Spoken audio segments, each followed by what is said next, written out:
सर्वांना माहिती आहे की या निवडणुकीला सामोरं जात असताना तत्कालीन मुख्यमंत्री महोदय एकनाथजी शिंदे साहेबांनी त्या 2 ते 2.5 वर्षाच्या फक्त कालावधीमध्ये अनेक चांगले निर्णय तत्कालीन महायुतीच्या सरकारच्या माध्यमातून संपन्न केलेले आपण सगळ्यांनी बघितलेले आहे। आणि मग शेतकऱ्यांच्या संदर्भातला विषय असेल, लाडक्या बहिणीच्या संदर्भातले निर्णय असेल, अगदी लहानातल्या लहान समाजासाठी सुद्धा माननीय एकनाथजी शिंदे साहेबांनी त्या काळामध्ये निर्णय केलेले आपण सगळ्यांनी बघितलेले आहे।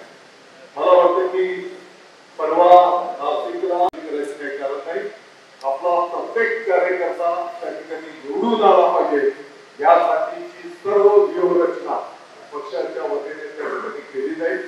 परंतु उमेदवार निवडत असताना सुद्धा ज्याची पक्षाच्या प्रति निष्ठा आहे, ज्याने पक्षाच्यासाठी काम केलेलं आहे आणि शेवटी तो निवडून आला पाहिजे असंच उमेदवार सुद्धा आपल्याला त्या ठिकाणी द्यावे लागतील।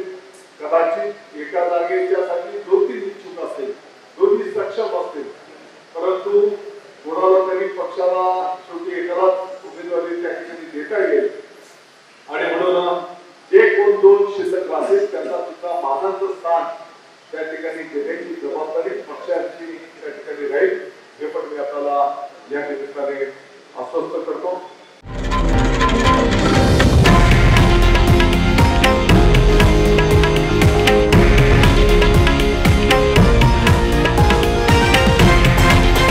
हे आहे देशातील नंबर 1 न्यूज नेटवर्क आणि आपण पाहत आहात TV9 मराठी, एकमेव।